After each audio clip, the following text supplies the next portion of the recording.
আসসালামু আলাইকুম। আজকে আমার খালাতো বোনের গায়ে হলুদ, সেই জন্য মেহেদি পরাচ্ছিলাম। আমিও আমার মেয়ে দুজন দুই হাতে মেহেদি পরিয়ে দিচ্ছিলাম যাতে তাড়াতাড়ি হয়। আর তার ফাঁকে ফাঁকে আমি পায়েসটা রান্না করে নিচ্ছিলাম, অর্থাৎ ক্ষীর, যেটা বউকে খাওয়ানো হবে। ক্ষীরের প্লেটটা সাজাবো। আর এখানে রাতে বিরিয়ানি রান্না করা হবে, সেই জন্য সব মশলা তৈরি করা হচ্ছে।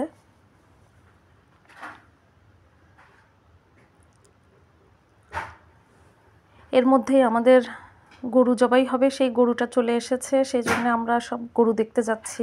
আমার ছেলে খুব জিদ ধরছে, সে গরু দেখবে। এই যে মাশাআল্লাহ, আমাদের গরুটা অনেক সুন্দর হয়েছিল।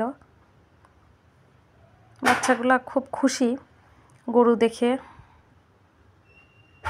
পাশেই বাগানেই রাখা হয়েছিল। আর এখানে আমি রাতে যে খাঞ্চাগুলো সাজাবো সেইগুলো রেডি করে নিচ্ছিলাম।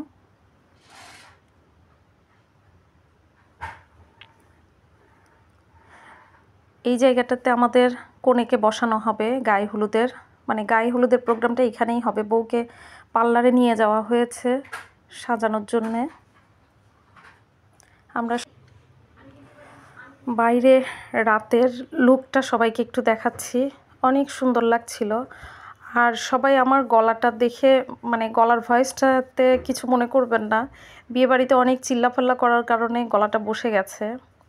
এই বেবি দুইটা কিন্তু টুইন না, কিন্তু দেখতে কিন্তু পুরা টুইনের মতো। লাইটিং করাতে বাইরের চেহারাটাই পাল্টে গেছে, খুব ভালো লাগছিল। পুরা রাস্তা ধরে একদম লাইটিং করা হয়েছে।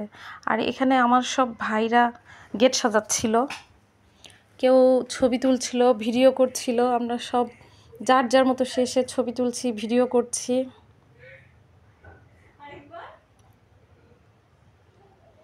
আর এটা হচ্ছে আমার খালাতো ভাই, অর্থাৎ বিয়ের কনে যে তার ভাই।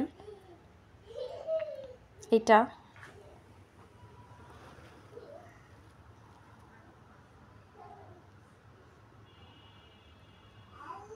পুরা রাস্তাটা ধরেই লাইটিং করা হয়েছে, বাইরের থেকে দেখতেও ভালোই লাগছিল।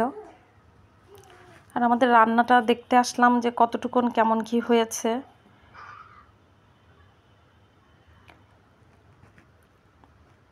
এখানে বিরিয়ানির মাংসটা ভুনানো হয়ে গেছে, বাবুর্চি ভাইটা আমাকে দেখাচ্ছিল খুলে।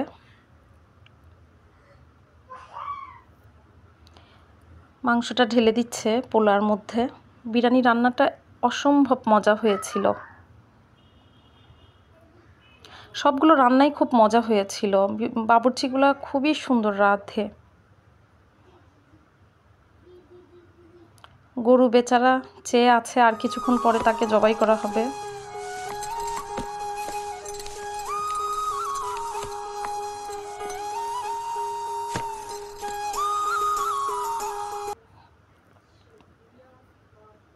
আমাদের বউ চলে এসেছে পার্লার থেকে সেজে, মাশাআল্লাহ অনেক সুন্দর লাগছে। আর আমরা এখানে কিভাবে কি স্টাইল করে আসব এগুলো সব শিখিয়ে দেওয়া হচ্ছিল, মানে ভিডিও ম্যানরা আমাদের শিখিয়ে দিচ্ছিল সব। এই তো সব আমাদের রেডি, এখন খাওয়ানো শুরু। এটা আমার খালাতো ভাই এবং তার বউ। আর এখানকার সব কিছু কিন্তু আমার হাতে করা, মানে নিজে সাজানো। আমি একা একা সাজিয়েছি। আর এখানকার সব শুধু সাজানো না, রান্নাগুলোও আমার নিজের করা, শুধুমাত্র কেকটা বাদে। আর কেকটা অসম্ভব ভালো লাগছিল।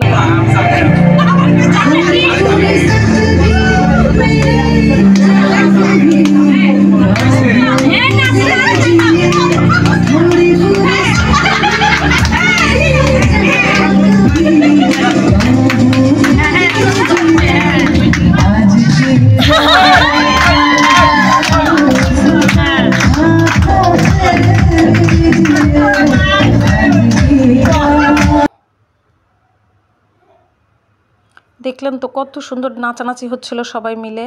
আর এদিকে রাত 3টা বেজে গেছে, গরুটা জবাই করা হয়ে গেছে।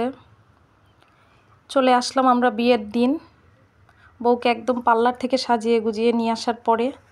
আর এখানে ভিডিও ম্যানরা ভিডিও করছে বর আসার আগ দিয়ে।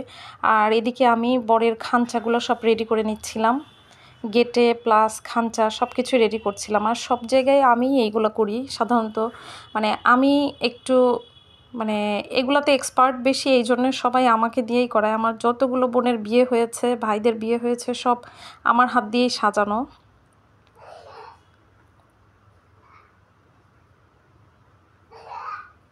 কত সুন্দর মুহূর্ত। কিছুক্ষণ পরেই আমাদের মেয়েদের এরকম মানে আমাদের সবাইকে ছেড়ে বিদায় নিতে হবে শ্বশুরবাড়ি।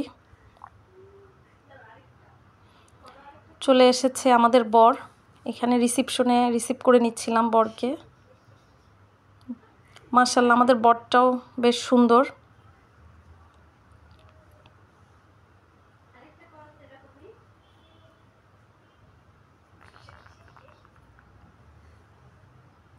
এবার আমাদের কনেকে কবুল পড়ানো হবে, তাই প্রস্তুত করা হচ্ছিল।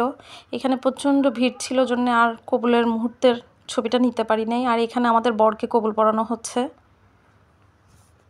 সব বিয়ে পর্ব শেষ, এবার বরের খাঞ্চা নিয়ে চলে আসলাম বরকে খেতে দিব জন্যে। এখানে আমি খাবারটা দিচ্ছিলাম।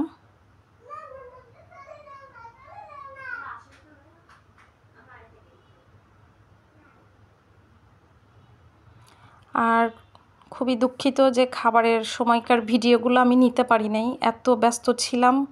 একা একা আসলে সব দিকে সামাল দেওয়া খুব কষ্ট হয়ে যায় যখন যার উপর দায়িত্ব থাকে বেশি।